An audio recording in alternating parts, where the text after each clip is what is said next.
Vamos para a análise do segundo processo do dia de hoje, processo de recurso número 4379/2016, o AI é o 2016-23173, lavrado na empresa de CGF 06-387-806, dígito 2. A recorrente é a Global Village Telecom S.A. A relatora é a doutora Sabrina, que está com a palavra a partir desse momento.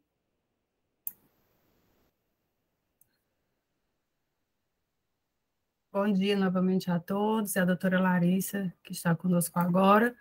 O relato também é bem objetivo e breve. Um auto de infração sobre falta de recolhimento de ICMS referente a serviço de telecomunicação relativo ao exercício de 2012, no valor de R$ 14.213.508,86. Contribuinte considerou não tributada a receita de serviço de telecomunicações e que deveria incidir ICMS. A equipe de fiscalização autuante aponta como infringido o artigo 2, inciso 7, da Lei 2.670, de 96.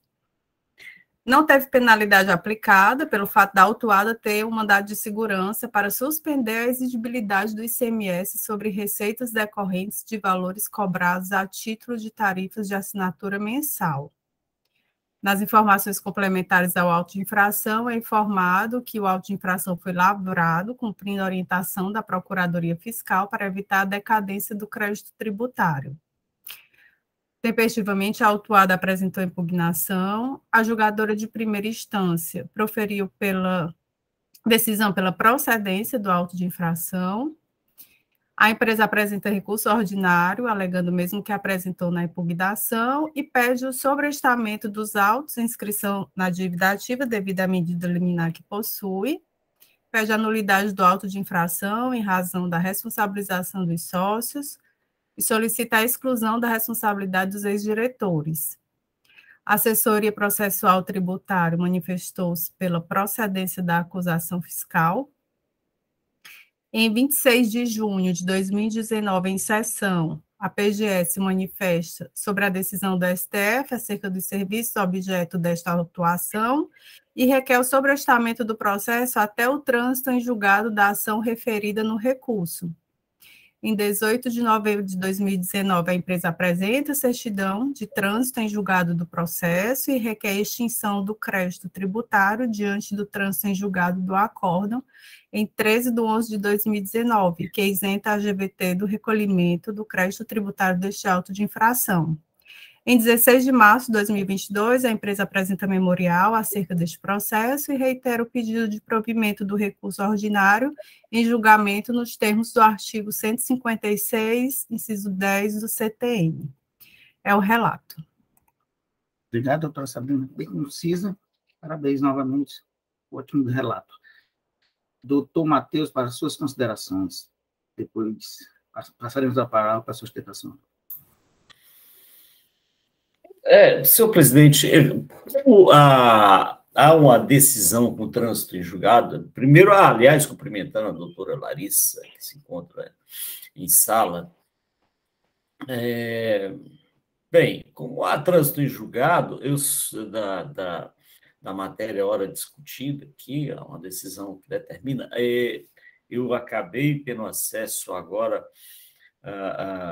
aliás, tive acesso, mas não consegui chegar a finalizar a questão da decisão em trânsito julgado. Eu gostaria só de perguntar à doutora Sabrina se ela fez a relação direta entre a ação que transitou em julgado e o presente auto de infração. Se conseguiu fazer essa relação, doutora Sabrina, que eu não verifiquei. Eu ia fazer essa pergunta para o senhor, viu, doutor Matheus? Era porque no teor, né, do teor da decisão aqui, a doutora Larissa anexou o memorial e anexou a certidão, né, no processo, mas eu não consigo ver o teor, não, da decisão. Inclusive, doutor Matheus... Ok, Inclusive, doutor Matheus... Vamos fazer o seguinte, escutar a doutora Larissa... Isso. E aí, após a doutora Larissa, eu faço a manifestação conclusiva sobre o assunto. Exatamente, doutor Matheus. Quando a doutora Sabrina pegou esse processo, ela ficou com essa dúvida, passou até um zap para mim, eu digo, doutor Matheus vai ser essencial no deslinde dessa questão, eu acho que a doutora Larissa pode Diarola está com a palavra, seja muito bem-vinda. As suas considerações, para a gente tentar elucidar essa questão. Prezados, bom dia. Como bem elucidado pela doutora Sabrina, trata de ser recurso ordinário interposto pela Telefônica, que foi uma empresa incorporou a GVT contra decisão de primeira instância, que julgou procedente a auto-infração lavrada de salvo recorrente por suposta falta de recolhimento de ICMS incidente sobre serviços meios de comunicação propriamente dita, todos aqueles elencados na cláusula 1ª do Convênio 69 de 68. No ano de 2012, com o único objetivo de prevenir a decadência do crédito tributário em fase de uma liminar que estava vigente no mandado de segurança em questão. Como bem ressaltado, esse processo já foi incluído em pauta em 2019, quando essa Câmara decidiu que haveria determinado sobrestamento do feito até o trânsito julgado do mandado de segurança, considerando que o débito do julgado estava abarcado pelas decisões que seriam proferidas no mandado de segurança. Levando isso em consideração, esse mandado de segurança transitou julgado em novembro de 2019, incorporando ao conjunto de direitos da GVT, de forma imutável e indiscutível, o direito de não recolher ICMS comunicação sobre serviços elencados na cláusula 1ª do Convênio 69, que foi justamente cobrado nessa autuação em questão. Então, esse crédito tributário deve ser extinto nos termos do artigo 156, inciso 10º. Inclusive, a PGE já emitiu um parecer, que é o parecer PGE Prodat, NAF, GD, número 83/2020, em caso idêntico a esse, reconhecendo a extinção do auto de infração que cobrava os valores referentes a ICMS, supostamente incidentes sobre serviço previsto na cláusula 1ª do Convênio 69, em razão da ordem exarada no mandado de segurança. E naquela oportunidade, a PGE mencionou que nos casos de lançamentos tributários alcançados por decisões judiciais, só podiam ser lançados a obrigação principal, como ocorreu nesse processo, sendo que após o trânsito julgado provimento jurisdicional favorável ao contribuinte, a autuação administrativa passa a ser vinculada ao ato judicial. Portanto, diante do trânsito julgado do acordo que isenta a GVT do recolhimento do crédito ICMS, exigido pela autuação em lume, reitera o pedido de cancelamento do auto de infração epígrafe com a extinção do crédito tributário. Caso os senhores prefiram, eu posso compartilhar a tela com a decisão proferida, que transitou em julgado, caso tenha alguma dúvida. Você acha necessário, doutor Matheus? Sim. Pode pegar, doutora. Eu vou pegar aqui. Rapidinho.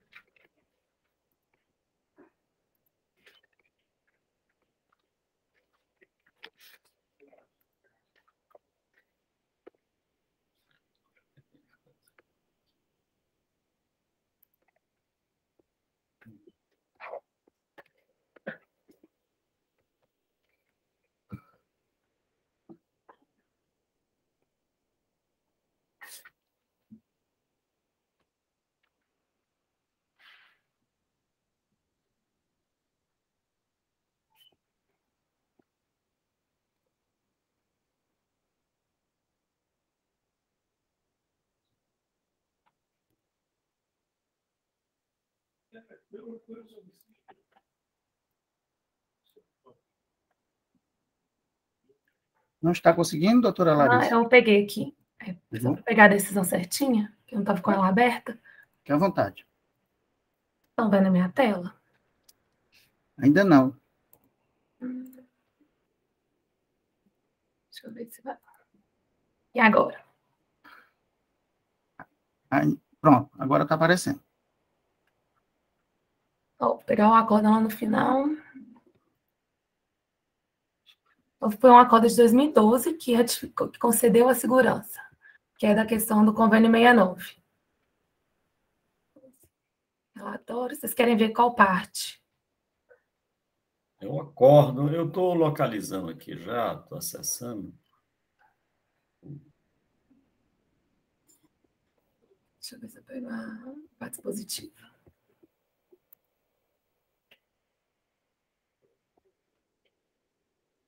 Aqui, olha. Bem aqui, ó. E depois disso, tiveram inúmeros recursos da PGE e nenhum deles foi provido. Aí concede ICMS sobre serviço de atividade meia, intermediária, acesso, adesão, são considerados preparatórios. A determinação impetrada se abstenha de atuar a autora, em decorrência do recolhimento de tributo ferido, de serviços elencados no Convênio 69. Foi exatamente com base nisso que, nessa decisão da liminar concedida nesse processo, que não foi lançada a penalidade. Depois disso, tiveram inúmeros recursos da PGE, RESP, RE, sendo que o último, eles tentaram vincular a decisão ao RE 912-888 e foi negado seguimento ao agravo em recurso extraordinário da empresa.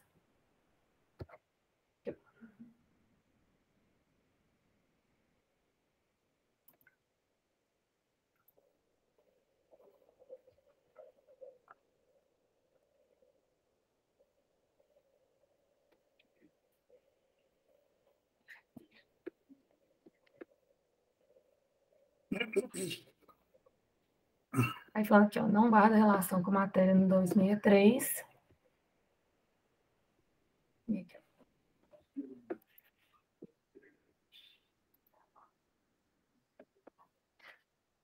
Da decisão que afirmou a não incidência de CMS sobre o serviço previsto com convênio 69, não destou a jurisprudência do STF, que não deve incidir CMS sobre serviços preparatórios e suplementares de telecomunicação. E, no final, vale ressaltar que não merece acolhimento pedido de vinculação caso ao tema 827, em que se deu sobre o valor pago de assinatura básica mensal, que era diferente do que estava sendo discutido aqui e, consequentemente, diferente do que está sendo autuado. A decisão de setembro de 2019 da Gilmar Mendes. Vocês querem mais alguma decisão? Doutor Matheus? Eu estou olhando aqui o acórdão do Tribunal de Justiça do Estado. Embargos, inocorrência. Só um minutinho, presidente. Pois não, doutor Matheus.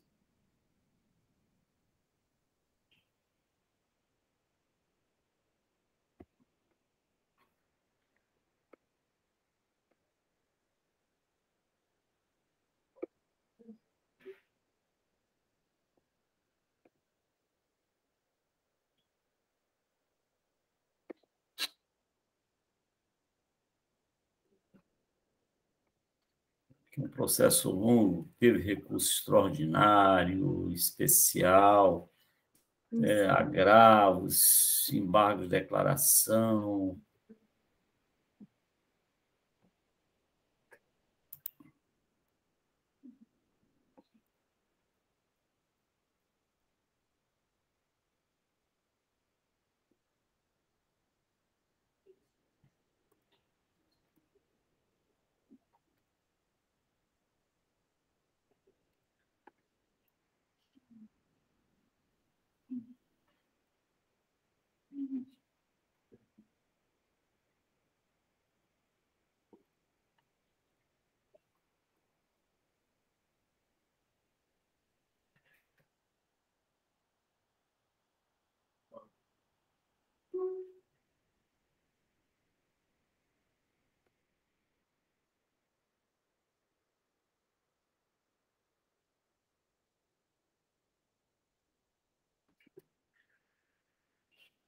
Doutor Matheus, o processo está meio bagunçado aí, eu também estou aqui abrindo pelo ESAG. Estou tentando localizar o acórdão. Pronto, se coloca no comecinho, ele realmente está fora de ordem, folhas 3 a 24.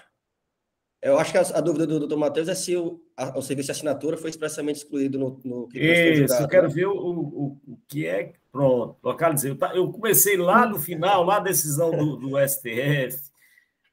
Eliminar. Na parte dispositiva diz o seguinte: ademais do serviço de comunicação propriamente dito, consoante previsto no artigo 60 da Lei das Comunicações, profinte é aquele que transmite mensagem e ideias de modo oneroso. Assim não pode o convênio 69 aumentar o campo de incidência de matéria que é reservado à lei complementar. Ok, ele confirmou, agora...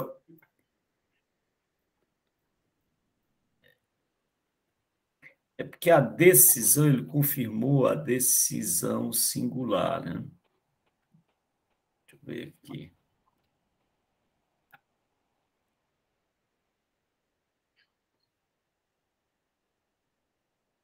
Acho que é competência originária, né, não, doutor Matheus? É competência originária? Pelo número 0000, acredito que tenha sido contra o próprio secretário. Foi contra o próprio secretário aqui? Eu nem estava verificando isso agora. Deixa eu verificar aqui.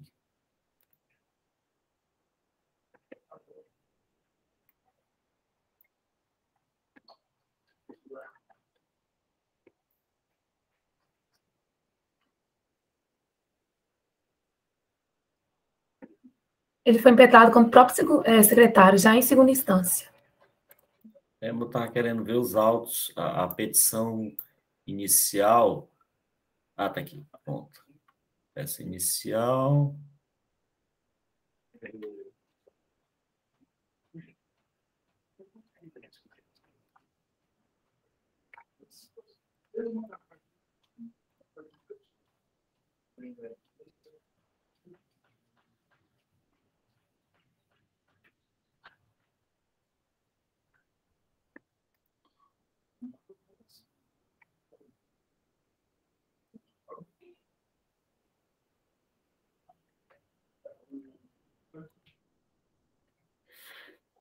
Ô, presidente, eu vou pedir vista dos autos para fazer uma manifestação mais tranquila a respeito disso. Hoje o dia começou sem internet, sem nada, eu tive dificuldades.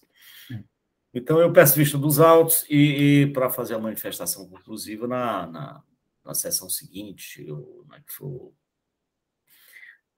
possível colocar em sessão. Okay. É isso. Doutor Matheus, é só uma pergunta. O senhor acha que na primeira sessão de abril já dá para a gente fazer a colocação desse processo? Eu estava pensando em justamente colocar tanto o primeiro processo que foi hoje, sobre o Estado, como o segundo processo sobre o Estado. Porque a doutora Sabrina está com os dois processos e a gente agilizaria o... Ok. Os dois? Ok. Bom, Evaneide, você coloca aí... Sim, o senhor preferir, eu posso juntar todas as decisões também no tramita. Que já facilita. É bom, okay. Porque seria excelente, doutora Larissa, porque eu dei uma olhada aqui nos seus memoriais e se tivesse, daí a gente já tinha resolvido o problema, né? Não, combinado. Eu junto todas as decisões, vou pôr no passo a passo do mandado de segurança e junto as decisões e a vinculação com esse processo. Uma cronologia seria excelente, resolveria o problema tranquilamente. Presidente, me permite só um adendo aí, já tendo em vista a vista do doutor Matheus. Doutor Matheus, também estava, só quando for analisar com calma, ao que parece, coloca aqui a assinatura realmente incluída, mas sem cobrança de minutos, né? Não sei como foi a autuação, que é o que o colega advogado anterior estava defendendo, né? Mas, e no caso é a telefonia fixa, né? Nesse caso, enfim. A gente tem que ver, inclusive, o pedido que foi realizado, se foi só para suspender a ação, ou se foi efetivamente sobre a não incidência do ICMS sobre o serviço. Essas questões precisam ser muito bem esclarecidas, razão pela qual eu peço vista. Obrigado. Obrigado, doutor Matheus, pelas considerações. Doutora Larissa, fazer alguma consideração a mais? Isso é só uma questão que foi pedida desde o início a não incidência do ICMS sobre esses serviços. Inclusive, já tem 2 autos de infração que a PGE cancelou quando chegou antes de escrever em dívida ativa, em razão desse mandado de segurança. Se o senhor preferir, eu posso já juntar esse parecer e essas questões na petição. E desde o início, fala assinatura mensal da GVT, foi incluído no pedido do mandado de segurança, e, inclusive, o auto de infração afirmou que ele só foi lavrado para prevenir a decadência, mas a autuação estava abarcada pelo mandado de segurança. Desde o início, o fiscal já manifestou nesse sentido, e já tem parecer da PGE nos autos também nesse sentido, informando, inclusive, que era para decotar a multa, me parece, de 1 centavo que tinha sido lavrada, porque não deveria haver penalidade nesse caso, porque toda a autuação estava, sim, abarcada pelo mandado de segurança. Eu acho que isso é uma questão já trazida desde o início do processo. Okay. Não tinha dúvida nos autos. Doutora Larissa, essa questão de 1 centavo aí, ela não vai ser problema não, certo? Se realmente só para prevenir a decadência, o sistema não aceita 0, aí o pessoal bota 0,01, mas essa questão aí... 1 centavo não é nem questão para a empresa, né? Dentro da uma inovação. Só para justificar.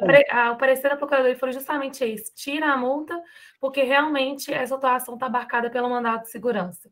Okay. Então, a gente até achou que não tivesse dúvidas que a autuação estava abarcada, inclusive na última sessão foi considerado que o processo seria suspenso para até guardar um trânsito julgado, porque as decisões lá iriam interferir nesse caso.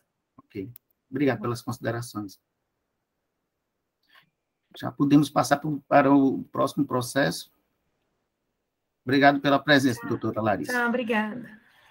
O terceiro processo é o processo do número de recurso 3253/2013, o AI é o 2013-11059, a empresa autuada de CGF 069-65086, dígito 1, é a Aço Cearense Industrial Limitada. O relator, doutor Felipe, E não vai haver sustentação oral, doutora Evaneide? Senhor presidente, eu peço licença aos membros. A empresa entrou com um pedido de adiamento do julgamento, não tinha sustentação oral, mas o advogado foi subestabelecido, colocado nos autos, pediu adiamento em virtude do prazo exíguo, que ele foi habilitado nos autos, e também, concomitantemente, ele tem julgamento em outra sessão de julgamento nesse mesmo horário, e pediu adiamento do julgamento para uma sessão mais no próximo mês, talvez. Ok. Mas ele sugeriu data, ou a gente pode colocar também com esses dois processos? Não, ele pediu só adiamento devido ao prazo exíguo para analisar a matéria e também o choque do julgamento com outra Câmara de Julgamento. Ok. Foi isso. Então, depois a gente analisa a data mais conveniente. Então, vamos Isso. para o último processo, é o processo de recurso 469/2020, o AI é o 2020-00026, CGF da empresa autuada é 06.209.039, dígito 9, a recorrente é a Democrata Calçados e Artefatos de Couro, limitada. O doutor Felipe é o conselheiro relator e não tem sustentação oral. Com a palavra, doutor Felipe. Obrigado, senhor presidente. Mais uma vez, bom dia a todos, colegas conselheiros e conselheiras, doutor Matheus. Trata-se, senhores conselheiros, de ação fiscal de contribuinte faltuado sob o seguinte relato: falta de recolhimento do imposto, no todo ou em parte, inclusive o devido por substituição tributária, na forma e nos prazos regulamentares. Após análise da documentação e da escrituração fiscal digital AFD no período fiscalizado, constatamos que a autuada deixou de recolher R$ 182.526 no período fiscalizado. Será cobrado o ICMS devido e a multa. Mais detalhes nas informações complementares. Pela análise da documentação e da escrituração fiscal, o órgão apontou justamente a ausência de recolhimento, no importe acima referido, que é referente a 2016, janeiro, fevereiro e abril a junho, sendo apontado como dispositivos infringidos os artigos 73 e 74 do regulamento ICMS, com a aplicação da penalidade sugerida pela tipificação do artigo 123.1c da Lei 12.670, no valor equivalente a 100% do imposto.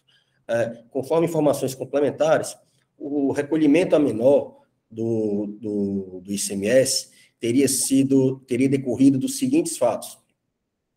Em primeiro, a aplicação de percentual de diferimento do FDI sob a base de cálculo incorreta, segundo o fiscal, no cálculo lá do aproveitamento, lá do diferimento, teria sido incluídas operações que não se referem à operação, à atividade empresarial da própria empresa. O segundo achado foi o aproveitamento indevido do crédito do SIAP. O terceiro, um acreditamento a maior indevido do ICMS em algumas operações que ele elenca, que são, no caso, foram aquisição e distribuição de produtos da cesta básica, e ele explica aqui como crédito devido, de forma, eu faço uma breve leitura, o que é que ele critica dessa autuação, né? Ele informa: a autuada apresentou diversas justificativas para os créditos que as mesmas aproveitou em sua FD. As justificativas não foram acatadas. As que não foram acatadas foram as referentes à doação de cesta básica.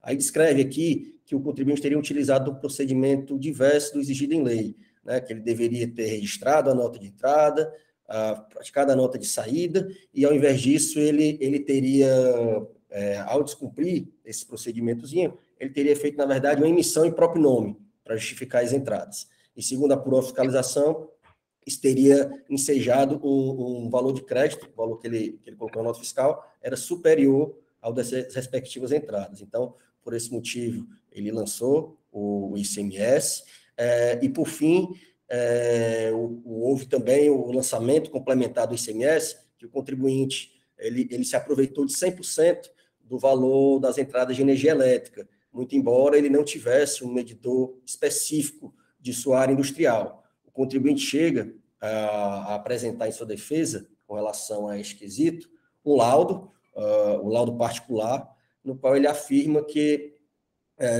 o parque industrial representava aproximadamente 97% de seu consumo, né? Mas isso não foi acatado pela fiscalização. Na sua defesa, então, ele informa que quando ele foi fazer o cálculo do percentual de diferimento do ICMS, do FDI, o que ele utilizou foi que tratavam-se de operações de transferência de mercadoria, em que também se aplicava o diferimento, né? Ou seja, essas operações que ele considerou no cálculo, ele defendia que, como não incidia o ICMS sobre elas, dado o diferimento, né? Também não deveria sofrer autuação nesse sentido. Quanto ao creditamento indevido do SIAP, ele chega na fiscalização, houve ajustes com relação à apuração da fiscal e sobrou um pequeno valor. O contribuinte alega que mesmo esse valor seria indevido. Ele justifica que não houve recolhimento a maior, nem aproveitamento de crédito do ICMS dos produtos da cesta básica, né, dessas cestas básicas que ele adquiriu e distribuiu, dizendo que houve um encontro de contas e ICMS seria zero. Com relação à energia elétrica, ele fala que está baseado em um laudo de um engenheiro com relação ao consumo e pede, ao fim, a aplicação, afastamento da multa diante de seu caráter confiscatório. O processo, então, foi julgado, né, apreciado em primeira instância, e a ação foi julgada totalmente procedente, o auto de infração, confirmando integralmente o lançamento feito. O recurso extraordinário foi interposto e foi reiterado integralmente aí os fundamentos trazidos na impugnação, né? Em análise da assessoria processual tributária, esta opinou pelo desprovimento do recurso com a manutenção do julgamento de primeiro grau. Então, os autos sim vieram para relatar, era o que tinha a descrever, senhor presidente. Obrigado, doutor Felipe. Doutor Matheus, para suas considerações. Muito bem, senhor presidente, senhores conselheiros. Esse auto também tem um pouquinho de detalhamento muito interessante, porque o agente fiscal, no momento da autuação, ele verificou vários itens. Ele tratou do FDI, ele tratou de aproveitamento de crédito, ele tratou de creditamento de energia elétrica e juntou isso tudo. Mas ele detalhou cada um dessas situações, né? Razão pela qual, apesar das diferenças, questões aí que foram abordadas pelo agente fiscal na sua atuação, mas ele o fez de forma bastante clara. Em relação ao FDI, ele impugnou o percentual que foi utilizado na apropriação do FDI, porque a empresa ela considerou no percentual a ser utilizado para fins de diferimento do FDI, operações de mercadoria recebida de terceiro e transferida. Ora, aí na atividade industrial, evidentemente que tais operações não poderiam ser consideradas na apuração do percentual do FDI. Então, aí configurou, então, uma utilização indevida do percentual, que é o que o agente fiscal está cobrando, essa diferença que foi indevidamente diferida. O segundo ponto, utilizado pelo agente fiscal também, foi uma conduta interessante por parte do contribuinte. Ele recebeu produtos da cesta básica, feijão, farinha, não sei o quê, e ele não fez nada, não se creditou e por ocasião das saídas, ele se debitou. E acabou, então, se apropriando de um crédito para fim de anular essas operações com produtos da cesta básica, feijão e farinha, salvo engano, feijão, farinha, produtos isentos, de um valor superior àqueles contidos na própria nota fiscal de aquisição. Porque se ele pretendia fazer a anulação do crédito, do débito, aliás, realizado nessas saídas, ele teria que se apropriar de um valor correspondente às entradas. Ele não podia se apropriar de um valor superior àquilo que veio destacado nos documentos fiscais de aquisição. E ele, de modo a anular o débito referente a essas operações, ele apropriou-se de um valor superior. Daí, considerar o agente fiscal, considerou corretamente como crédito indevido essa parcela. né, que resultou na falta de recolhimento correspondente também. E, mais uma vez, o agente disse, olha, não trouxe nenhum elemento que corroborasse tais argumentos. E tem uma outra situação, decreto indevido, ou de apropriação, ou de débito não realizado corretamente, que é no que se refere ao crédito à energia elétrica. O contribuinte, ele não tinha, não sei se tem até hoje, mas não tinha à época um medidor separando o consumo industrial do consumo administrativo. E nessas situações, quando ele não tem, a legislação estabelece que ele poderá se apropriar de 80% do ICMS destacado nas contas de energia elétrica, do ICMS destacado nessas contas. Mas ele se apropriou de outros valores. E para corroborar a apropriação de crédito na aquisição de energia elétrica de outros valores, ele apresenta, então, o laudo dizendo, o meu laudo aqui estabelece tais valores. Ora, a opção que é dada ao contribuinte é de apropriar-se de 80%, caso ele não utilize medidor, é de apropriar-se de 80% do ICMS destacado nas contas de energia. Então, o valor superior a isso é considerado crédito indevido. E foi isso que o agente fiscal fez. Em síntese, senhor presidente, senhores conselheiros, diante desses fatos apontados pelo agente fiscal, e para os quais o contribuinte não trouxe elementos comprobatórios que pudessem afastar essa cobrança, é que a consultoria e agora a procuradoria se manifesta, sim, pela procedência da acusação fiscal. É isso, senhor presidente. Obrigado, doutor Matheus. Aberto os debates. O Felipe, quer fazer alguma consideração? Sim, senhor presidente. Eu achei interessante, doutor Matheus, com relação ao cálculo, né, do percentual, de fato, o contribuinte ele acaba incluindo, né, nas operações de transferência de mercadoria adquirida ou recebida de terceiro, que não é uma operação de venda de produção própria, certamente. O que é que ele diz? No final das contas, essa operação ela também faz parte, ela também submete ao diferimento. Então, o cálculo, vamos dizer assim, não deveria sobre ela incidir o ICMS igualmente. Então, esse é o argumento que ele tenta colocar, como se dizendo que não deu prejuízo ao fisco, que por essas mercadorias também sujeitaram-se ao diferimento, também não incidiria, ele não teria, vamos dizer assim, deixado de recolher ICMS devido. Isso é um argumento que ele coloca. E eu queria colocar aqui também, a autuação, ela foi apontada, embora fale-se de crédito indevido, com base no 123.1c, né? Foi falta de recolhimento.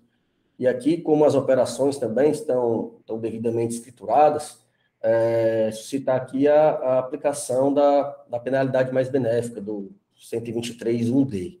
Essas considerações aí iniciais. Ok. Alguém mais quer se pronunciar?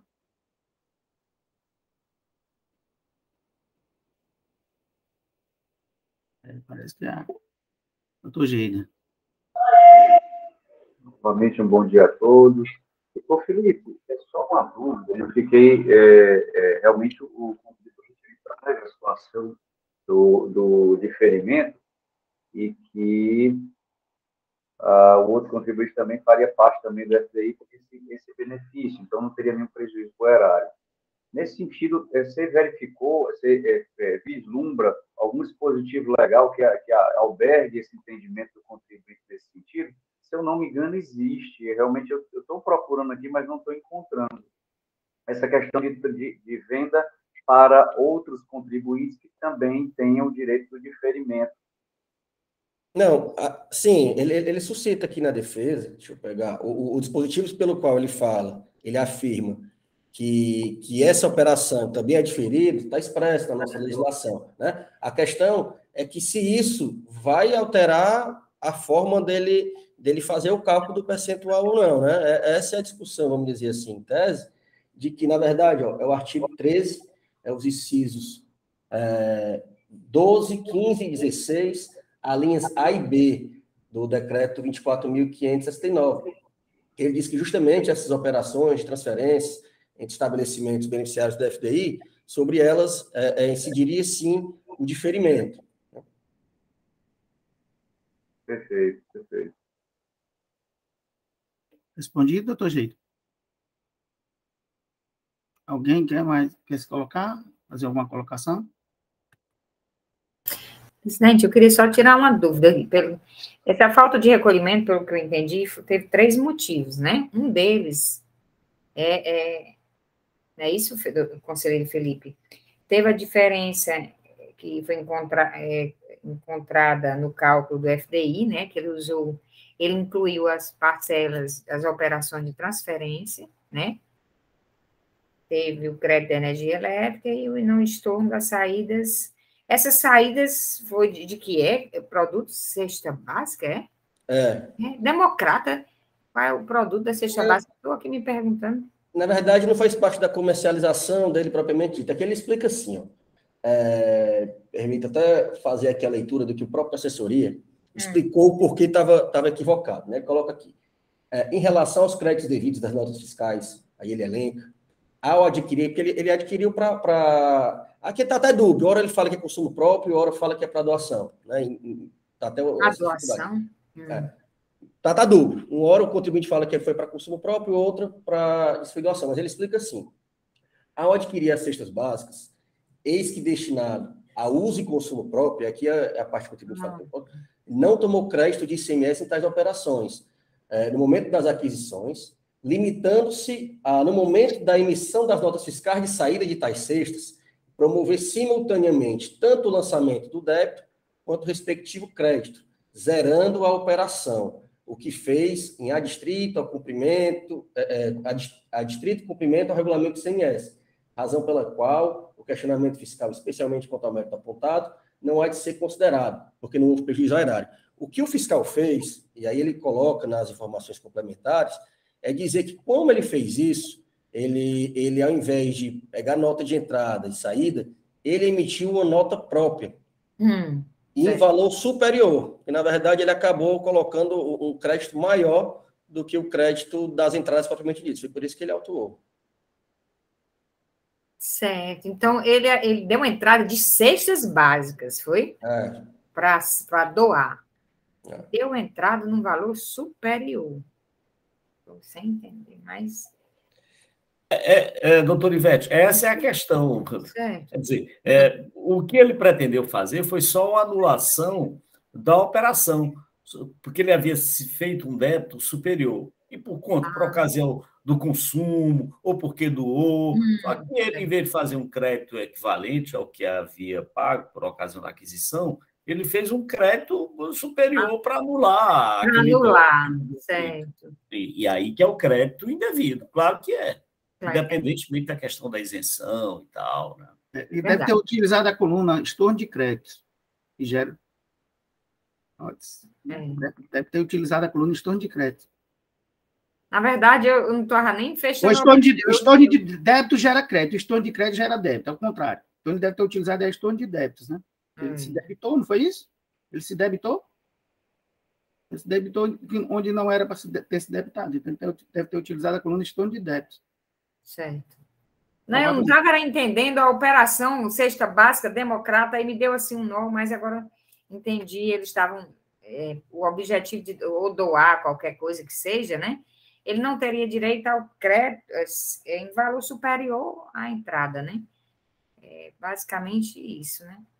Então, e sobre o crédito da energia elétrica, é muito claro, né? Que é 80%, se não tiver medidor, não tem laudo, não tem nada que vai resolver o problema, porque a legislação determina a obrigação do medidor, né?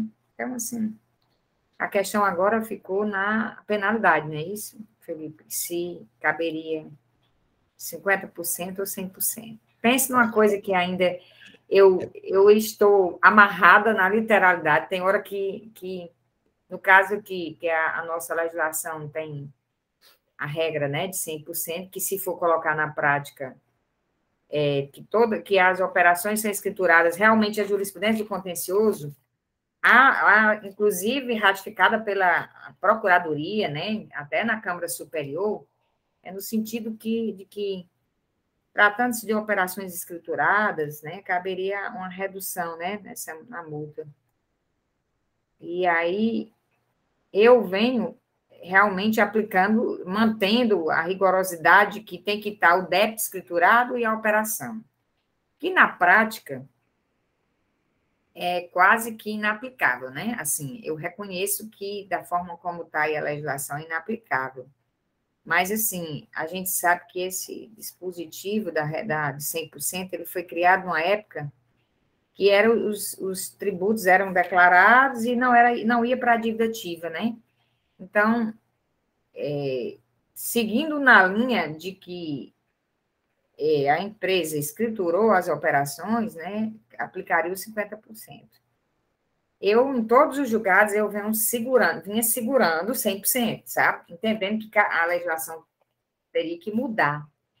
Mas agora eu confesso que estou me rendendo à jurisprudência maior, né? E, inclusive, vem sendo ratificada em todas as formas, pelos 50%, né? Por conta da declaração da empresa, da escrituração. É verdade que ela declarou a menor, né? Porque usou créditos que não eram cabíveis e tudo, mas deu conhecimento ao fisco. Mas, nesse caso, aqui, né, há uma certa confusão ainda, não é uma decisão pacificada, e eu quero deixar registrado, assim, que eu vinha realmente mantendo 100%, mas diante de tantas decisões, a própria Procuradoria reconhecendo, eu estou me rendendo à tese de que, nesse caso, aplicaria-se aos 50%, uma vez que tem que haver um sentido, né, da norma de manter essa diferença, tratar aquele contribuinte que declara suas operações, né, diferente, né, com a penalidade menor do que quem não nem escritura, nem informa. Só para deixar registrado isso, por exemplo, para ter coerência com as minhas decisões anteriores. Ok.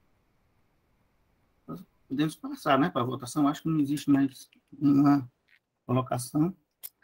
Tem preliminar, doutor Felipe? Não, presidente. Só mérito, né? Como o senhor vota? Presidente, voto por dar parcial provimento ao recurso ordinário, apenas para reenquadramento da multa para o artigo 123.1d, de 50%. Ok.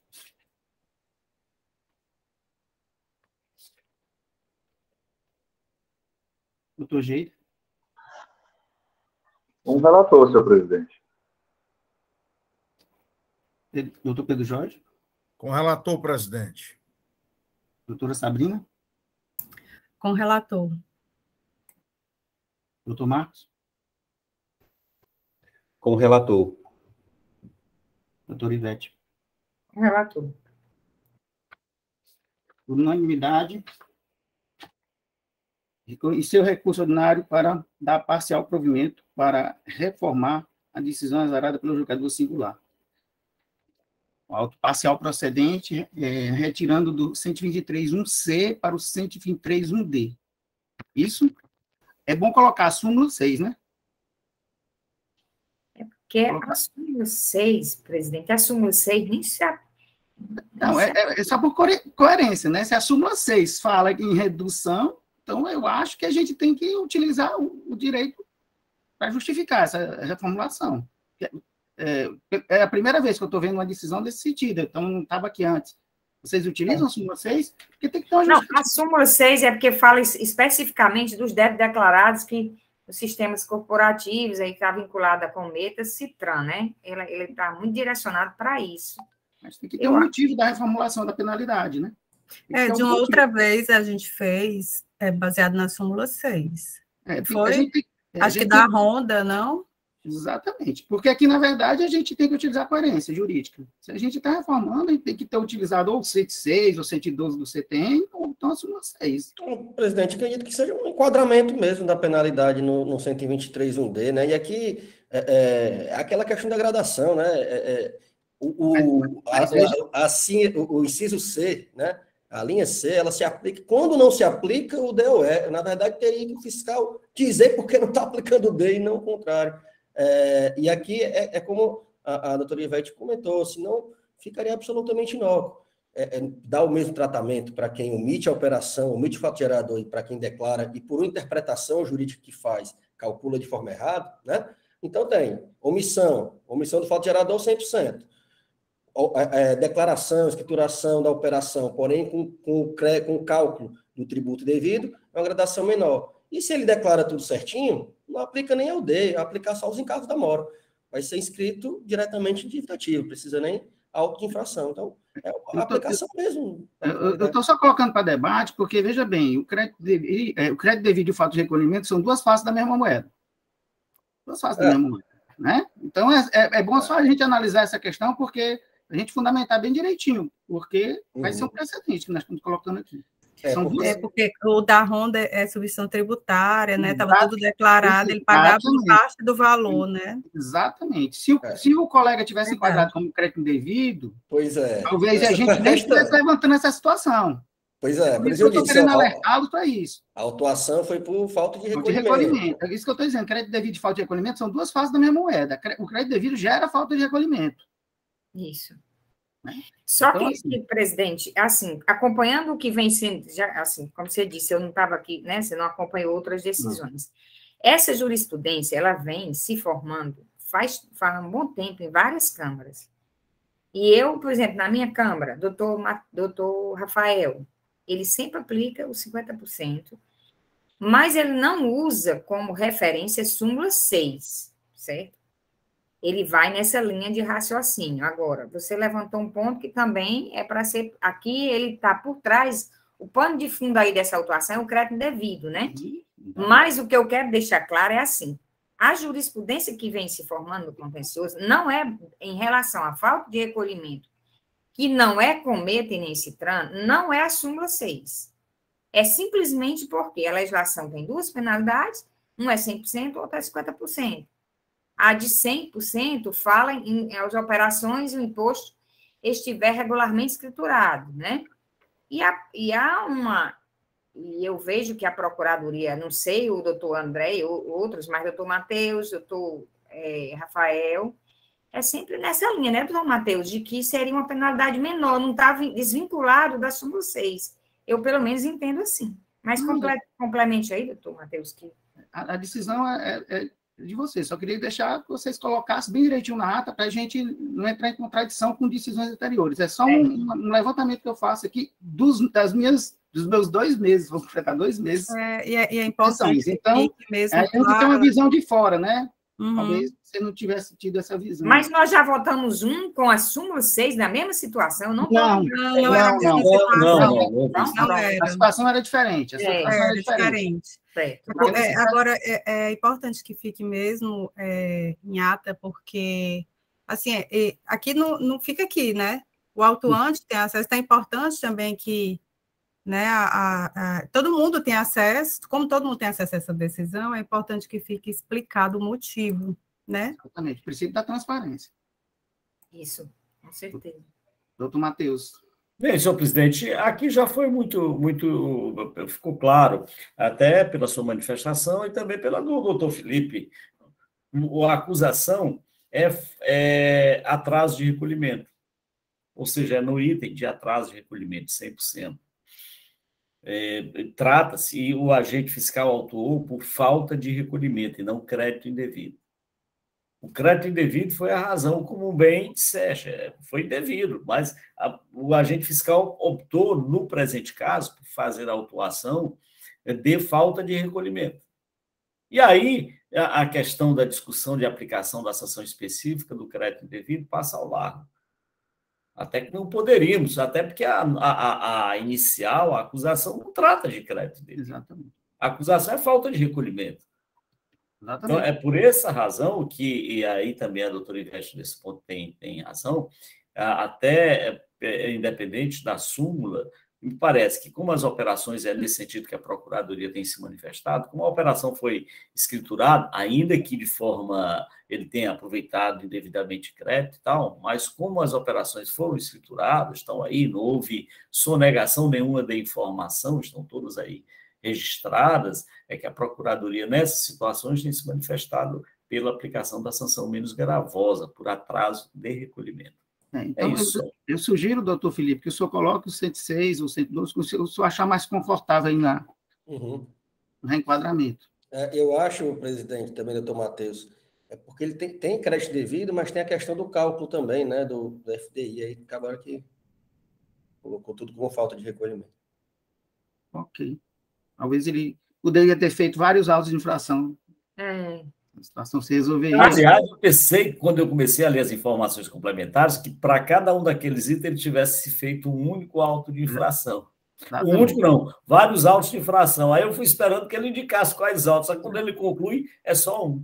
É muito interessante isso mesmo. A gente vai pensando que ele vai lavrar vários autos. Exatamente. Mas ele acaba lavrando só um. Quando eu li, a gente fica mergulhando para ver como é que vão ser as discussões. Eu tinha que fazer essa colocação, que é muito importante em relação à ata. Então, finalizados os trabalhos de hoje, eu queria que a senhora Evaneide lesse a pauta de amanhã, por favor.